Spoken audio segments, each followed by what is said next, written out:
वो हमेशा उस कार्य से टाल मटोल कर देता था, बहानेबाजी कर देता था कि अभी नहीं, फिर कभी, अभी नहीं, बाद में, अपने मन के अनुसार चलता था।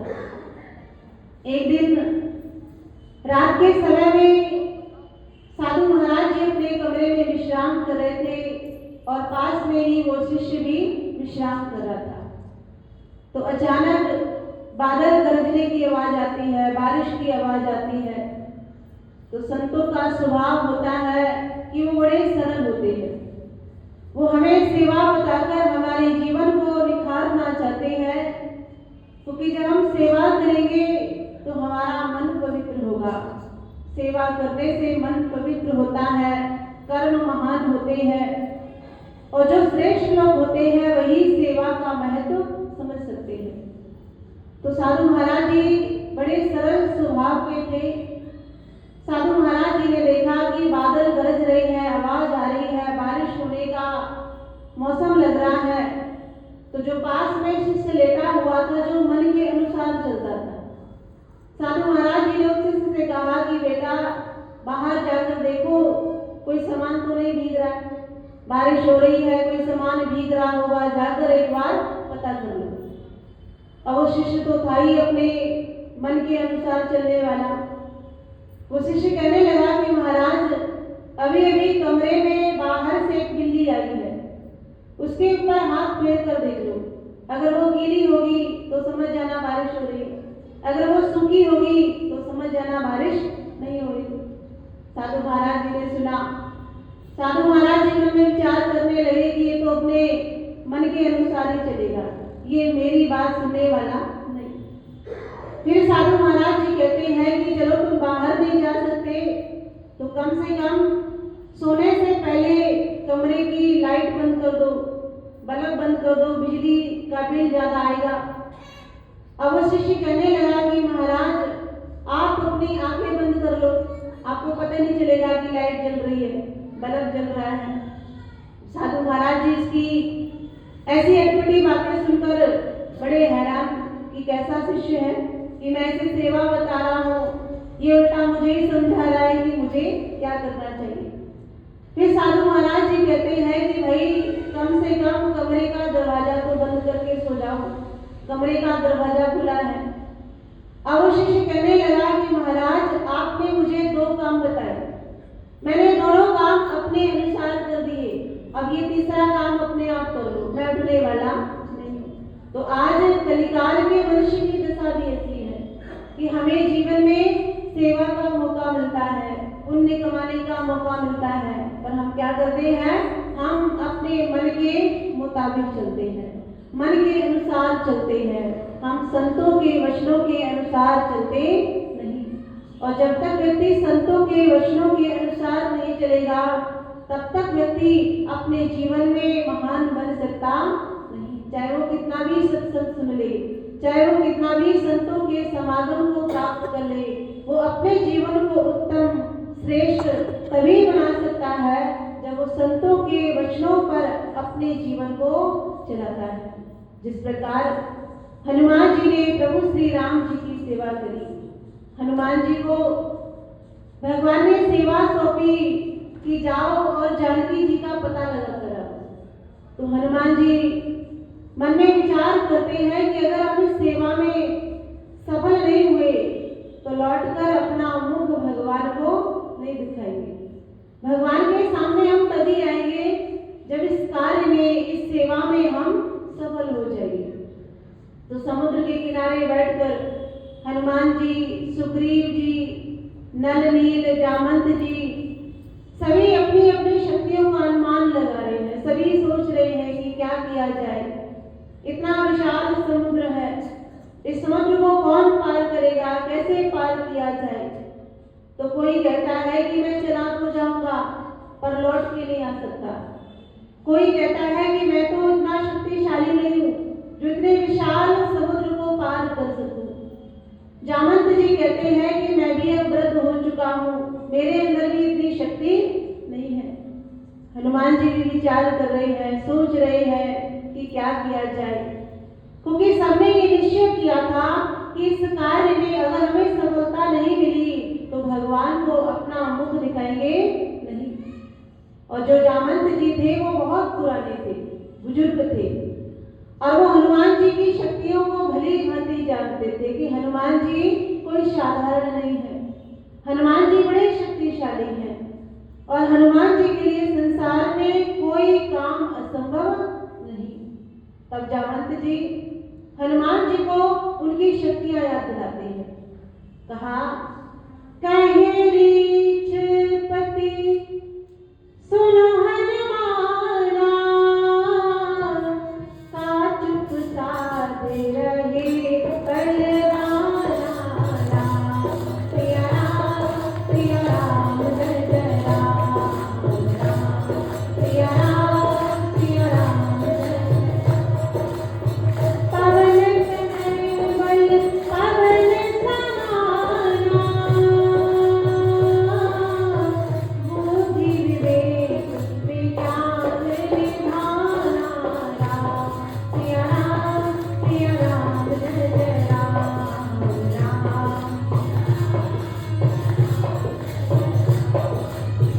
कवन सुकाज कठिन जग माही, जो नहीं हो तात तुम ताई, राम सिया राम जय जय राम, सिया राम जय जय राम। कहा कि कहे रीछपति सुनो हनुमाना, का चुप साधे रहे बलवाना। रीछपति अर्थात जामंत जी, और जामंत जी हनुमान जी को उनकी शक्तियां याद दिलाते हैं कि हे हनुमान जी, आप क्या चुपचाप विचार कर रहे हो, क्या सोच रहे हो। हनुमान जी से जामंत जी कहते हैं कि हे हनुमान जी, आप कोई साधारण नहीं है। आप कौन है? आप पवन पुत्र हैं, आप पवन की भांति उड़ना जानते हैं, आपके अंदर इतना बल है, इतनी शक्तियां हैं, आप इतने योग्य हैं कि संसार में कोई काम आपके लिए कठिन नहीं। कवन सो काज कठिन जग माही, जो नहीं होत तात तुम पाई, कि आपके लिए कौन सा ऐसा काम है जो कठिन हो, असंभव हो। आपके लिए संसार में कोई काम कठिन नहीं।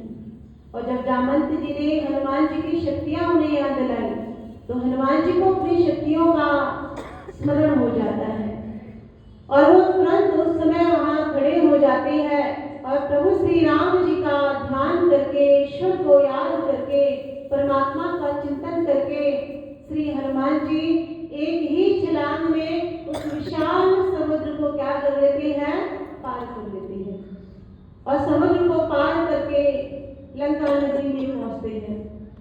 वहां जाकर हनुमान जी ने देखा कि जो दानवों की नगरी है, रावण की लंका है, जहां केवल दानव ही दानव रहते हैं, राक्षस लोग रहते हैं, और राक्षसों की नगरी में, दानवों की नगरी में एक ऐसा अनोखा घर है कि उस घर को देखकर ऐसा प्रतीत हो रहा है, ऐसा मालूम पड़ रहा है कि अवश्य ही इस घर में कोई सज्जन व्यक्ति रहता होगा। क्योंकि हमारे घर की स्थिति बता देती है कि हमारे विचार कैसे हैं, हमारी धारणा कैसी है। अगर हमारा घर स्वच्छ है, साफ सुथरा है, तो इससे ये पता चलेगा कि हमारे विचार भी स्वच्छ होंगे, हमारी विचारधारा भी स्वच्छ होगी।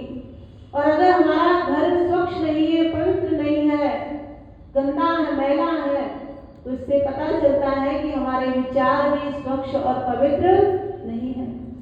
हनुमान जी ने जब उस घर को देखा तो हनुमान जी को ऐसा एहसास होने लगा कि यहाँ कोई सज्जन व्यक्ति रहता होगा, क्योंकि उस घर के आगे एक तुलसी का पौधा लगा हुआ है और हनुमान जी को ऐसा संकेत हो रहा है कि अवश्य इस घर में कोई भक्त होगा, कोई सज्जन होगा। और हनुमान जी के मन में विचार आ रहा है, लंका निसीचर निकर निवासा, यहाँ कहाँ सज्जन परिवासा, सिया राम जय जय राम,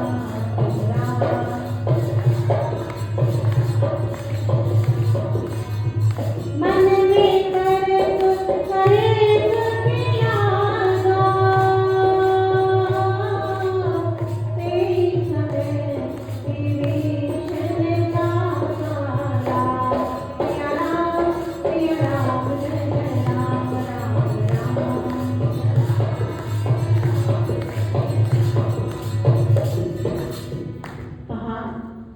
लंका निसीचर निकर निवासा, यहाँ कहाँ सज्जन कर बसा।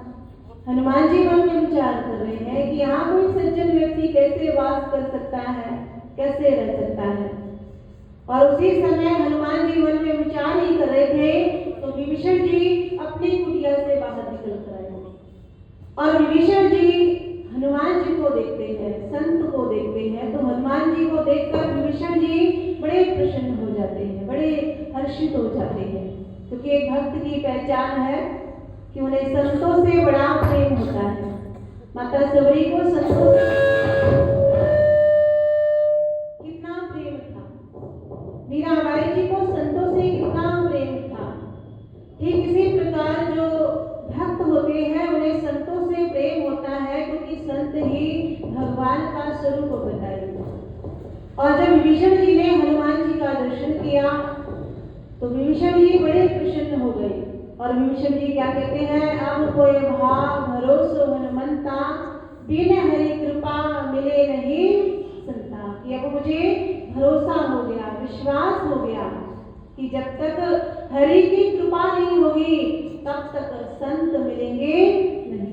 और विभीषण जी हनुमान जी का दर्शन प्राप्त करके बड़े प्रसन्न हो जाते हैं। हनुमान जी विभीषण जी के बारे में पूछते हैं कि आप उस लंका नगरी में इन दानवों के बीच में कैसे रहते हैं। तो विभीषण जी कहते हैं, सुनहु रहनी पवन सुत हमारी, जिन्हें दसनमयी जीव विचारी। कि मेरी रहनी सुनो कि मैं किस प्रकार रहता हूँ, जिस प्रकार दांतों के बीच में एक जिह्वा रहती है। भले ये दांत बड़े नुकीले होते हैं, पर कहा कि जो जिह्वा है वो बड़ी नरम और बड़ी मुलायम है। विभीषण जी कहते हैं कि मेरी रहनी भी ठीक इसी प्रकार है, जिस प्रकार दांतों के बीच में जिह्वा रहती है। एक बार विभीषण जी की शिकायत रावण से की जाती है और कुछ रावण के सैनिकों ने रावण को भड़काया कि आपके छोटे भाई रहते आपके राज्य में हैं, खाते आपका है, आपके महल में निवास करते हैं, आपकी नगरी में रहते हैं और गुण किसका गाते हैं, श्री राम जी का गुण गाते हैं। जब देखो तब राम राम का उच्चारण करते रहते हैं। और जब रावण को भड़का दिया तो रावण को क्रोध आ जाता है और रावण उसी समय विभीषण जी को बुलाता है और विभीषण जी से पूछता है कि आप मेरे राज्य में रहते हो, मेरी महल में रहते हो, मेरा ही खाते हो और गुण किसका गाते हो, राम जी का गुण गाते हो, ऐसा क्यों? तो विभीषण जी बड़े चतुर और बुद्धिमान भी थे, क्योंकि भगवान के जो सच्चे भक्त होते हैं उनकी बुद्धि बड़ी तीव्र होती है, बड़ी कौशल बुद्धि होती है, बुद्धिमान होते हैं। और विभीषण जी रावण को समझाते हैं कि हे भ्राता, मैं तो आपका ही नाम उच्चारण करता हूँ, मैं राम जी का नाम लेता नहीं। रावण कहते हैं कि मेरा नाम कैसे लेते हो, तुम तो रोज राम राम का उच्चारण करते हो और तुम्हारी शिकायत भी की गई है कि तुम मेरे राज्य में रहकर मेरे शत्रु का नाम लेते हो, उनकी पूजा करते हो। तो विभीषण जी कहते हैं कि नहीं भाई, ऐसा नहीं है, मैं आपका और भाभी का दोनों का नाम मिलाकर उच्चारण करता हूँ। अर्थात आपका नाम रावण और भाभी का नाम मंदोदरी। अब दोनों का नाम बोलूंगा तो बड़ा लंबा हो जाएगा, रावण मंदोदरी, रावण मंदोदरी। तो मैंने क्या सोचा कि पहला अक्षर आपका ले लेता हूँ और पहला अक्षर भाभी के नाम का ले लेता हूँ और दोनों अक्षरों को जब मैंने जोड़ दिया तो वो क्या बन गया, राम बन गया। और इस प्रकार मैं आपको ही याद करता हूँ। जब रावण ने सुना तो रावण का गुस्सा शांत हो गया और वो प्रसन्न हो गया। तो कहने का तात्पर्य कि इस प्रकार विभीषण जी लंका नगरी में रहकर प्रभु श्री राम जी की भक्ति को प्राप्त कर लेते हैं, हनुमान जी के सानिध्य को प्राप्त कर लेते हैं और हनुमान जी के माध्यम से विभीषण जी को समय के आए हुए महापुरुष प्रभु श्री राम जी का सानिध्य मिलता है, उनका दर्शन मिलता है और उनकी सेवा भक्ति करने का सौभाग्य मिलता है। तो हम सभी को श्री गुरु महाराज जी ने ऐसा सुनहरा अवसर प्रदान किया है और ऐसे अवसर से अगर हम भी अपने जीवन में लाभ उठाना चाहते हैं, अपने जीवन को धन्य बनाना चाहते हैं, तो हमें भी हनुमान जी की तरह पवित्र मन से, सच्ची लगन से गुरु दरबार की सेवा करनी चाहिए। गुरु महाराज जी की आज्ञा में अपने जीवन को लगाना चाहिए और इस जीवन को महान बनाने का प्रयास करना चाहिए।